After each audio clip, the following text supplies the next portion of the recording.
So basically, for Black Friday, I only purchased basically three things. For one thing, I got a new oven in my kitchen. And second of all, after all of this time, I finally got my passport back. So I decided to go ahead and book the vacation that I've wanted to take for the last 2 years during COVID quarantine to Maldives. So basically, I cashed out some of my stock from my YouTube portfolio gains. And basically, it was mostly like dividends, and it was like some of the gains that I made on the oil S&M company. But anyway, I cashed out about $6,000. And I'll just say it just like that. I cashed out about $6,000. And it was all gains. I didn't sell major portions of any of my stock or anything.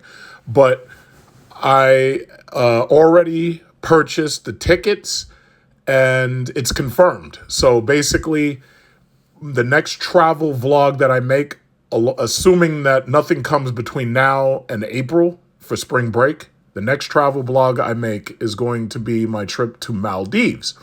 So fortunately, I've got this iPhone 13 and I can take lots and lots of video. But what I'm going to do is I'm probably not going to take videos as long as I have done before. Usually I take like 5-6 hour long videos. Most people don't really sit there and watch that shit for 5 or 6 hours. So what I'm going to try to do is I'm going to be video recording the business class flight, because now that aviation's picking back up, see, one of the things I told you about was buying aviation stock because it was down, but now tourism is starting to pick back up, and a lot of people have booked themselves for cruises and flights in 2022 as if COVID never happened.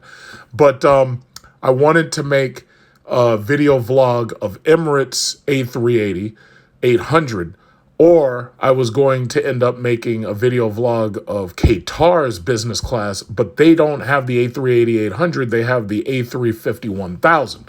Now, I've flown on Philippine Airlines A350-900, and I liked it. I mean, it was a great business class flight, but the problem is there's no plane as awesome as the A380. The A380 is the king of the sky. The 747 is obsolete by all comparisons. And even though Boeing has those new 787 Dreamliners, those are nice, but they don't have double decks, and they're not as big, they're not as quiet, they're not as comfortable. It's like, that's not how I want to fly. It's like, if I'm flying, I want to fly on the king of the skies. I don't want to fly on them little ass jets that are boring. So that's just what it is. So we're going to Maldives.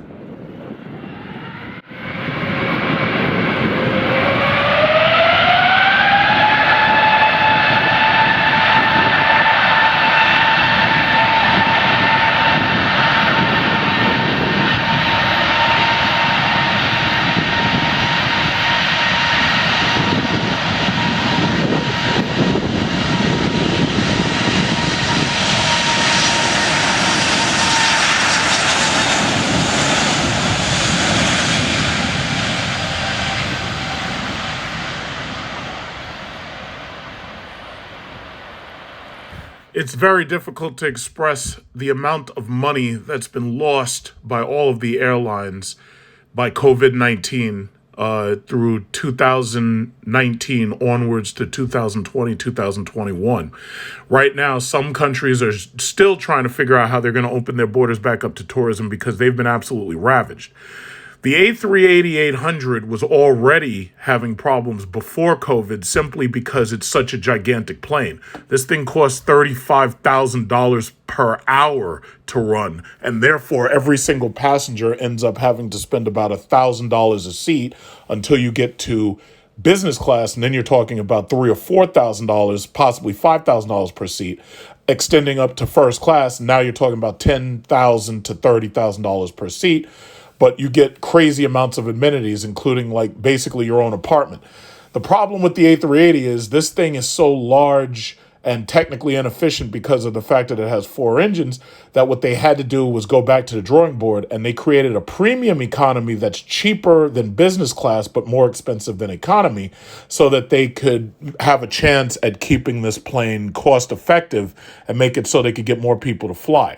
As you can see, New York, JFK to Maldives on business class. the cheapest that you can actually get a ticket right now involves a 19-hour stop in Doha. Now, originally I thought, okay, I'd like to work it out so I could actually go to Doha. The reality was I decided I didn't even want to go to Doha, and I'd rather take the shortest possible duration so that I spend the majority of time in the Maldives. Unfortunately, the moment that you go for shortest duration, you're looking at, what, $5,404 for the first flight. So you're talking about JFK to Maldives for the first flight. And then, if you want duration shortening again, otherwise you're going to be stuck in Doha for 20 hours. It's like, my problem was, and I'm going to probably make a rating on this app of Expedia. My problem is, like, they don't tell you what you can do. Like, they don't say whether or not you can take a tour of the city. They should have, like, tours prepared, because I know I've had friends who've traveled to other countries, and usually they'll give you like a 5 or 6 hour tour in order to bridge the amount of time between you, landing in the airport and you don't want to be stuck there for 20 hours and stuck in the goddamn airport like that movie with Tom Hanks. You don't want to do that. So they're saying if you change the duration here to shortest duration here, your shortest duration is still 20 hours. Now, when I was looking before, Qatar's shortest duration was 1 hour, 45 minutes, but they want you to add $3,808. So if you were to take a flight using Qatar, so if I go back to the beginning and I was to go for Qatar, which is pretty much the cheapest here, and I picked Qatar's shortest duration, you're looking at 5,000 because I see that one says multiple airlines. They're talking about $6,079 with a 2 hours in Doha. And then they're talking about, for short duration, you have to add another $1,461, because one way or another, they're going to get you. And that gives you 1 hour, 45 minutes in Doha. So when you add those together, it says when you unlock trip, okay, forget about the hotel. The hotels right now still have a Black Friday special, and I was able to get my hotel 50% off. And I got a nice king-size bed so that there's more than enough space. $7,539 for the flight alone. Now, that's pretty freaking expensive. Here's the thing, though.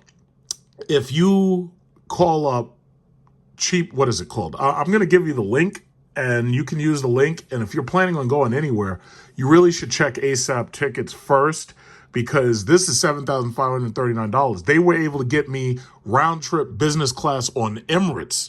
And the thing that I found was really funny about Emirates was they haven't updated their system yet. So what's crazy about it, they haven't updated the system. So they're not even telling you exactly, like, if you try to book a flight, Emirates, a lot of the flights are not available. Like, they don't have the information yet. So when it comes to flight scheduling, a lot of this shit hasn't even been updated, because right now, as you know, the A380-800, which is Emirates' main plane going back and forth from JFK to Dubai, is right now they're trying to get those things back online for the most part, but for the most part, those things are still grounded. Media, Travelocity, and other sites are really, really good to use. I always typically use Expedia. But if you use Fair Compare, you'll notice that they have a Black Friday symbol on there. And if you ask it who to compare with, you can choose some airlines, such as Emirates, and then you can choose ASAP Tickets. And they also have the ability to alert you just in case prices change. So you hit Find Flights, and they say recommend comparing multiple sites, and the answer is no thanks. I would rather just stick to this. And as you can see, tickets to Male, which is Maldives airport. So we go ahead from right there. They, strangely enough, have listed Emirates flights, while Emirates itself has not. So if I sort by price, okay, they want you to sort by price low, but I was looking for how you sort through business class. I guess you just have to keep on going down, and then as the things get more and more expensive, you can see that the regular flights are less than $1,000, but once you get down to actually business class, then you'll notice that the prices, increase rapidly. So basically, once you get to about the $2,000 range, you know those are business class flights. But this is a great place to compare in order to find yourself decent tickets. So yeah, one of the things that attracted me most to Emirates, not only because of the fact they have pretty much the best airplane and they have like the best service, not to mention, I get the concierge service and whatnot, is the fact that the layover is so short. So we're talking 1 hour, 55 minutes in Dubai, and coming back, unfortunately, the layover is going to be 5 hours, but hey, I'll have a computer with me, so I'll have something to do. Maybe I can just hit the Wi-Fi and just play chess or something for a couple hours, because I'm actually pretty good for that. But that's basically what it is. If you're looking for vacations and you want to try to get ahead on these Black Friday sales, this is pretty much the best time annually to buy your tickets for the next year. And even Expedia, if you go to Expedia or if you go to Travelocity, most of these sites actually look alike. But if you go to Expedia, they still have their Black Friday sales on, despite the fact that today is, Saturday. But they have Black Friday ticket pricing, and they also, if you're a member like I am, they also have member ticket pricing and whatnot. So there's lots and lots of deals, especially if you want to go someplace closer to home, such as Orlando or Punta Cana, Dominican Republic. They can get you in there for like $92 a night. What is it called? Not the airline. The hotel that I picked was 50% off. Most of these places that they're showing you are 35, 40, 50% off, because ultimately they're trying to get tourism moving again. So it's, again, this is part of my Market Watch segment, simply because, as I've told you about purchasing oil and gas companies and corporations, simply because I knew that gas prices were going to go up. I just didn't know they were going to go up this much. They are dividend paying companies. If you do buy into air travel while COVID is still kicking countries' asses and we're dealing with COVID variant Omicron right now, if you do choose to invest in the airlines, JetBlue, Boeing, who builds airplanes, United Airlines, Delta, if you do choose to invest in those things right now, technically, even though you're buying in slightly higher than you could have bought in if you listened to me like a year ago, the simple fact is you're still close to the ground floor. So in the future, probably within the next 5-10 years, you might actually see dividends coming out of those things. But we're still technically on the ground floor with air travel. So that's basically all I made this video to say. The last time I made a video like this was when I was about to go to Thailand, I believe, or when I was about to go to South Korea. I can't remember. But that's going to be my next major travel vlog. And considering what we've gone through for the last 2 years, and considering how excited I am to actually be able to travel again, especially now that I got this brand new passport, I absolutely cannot wait.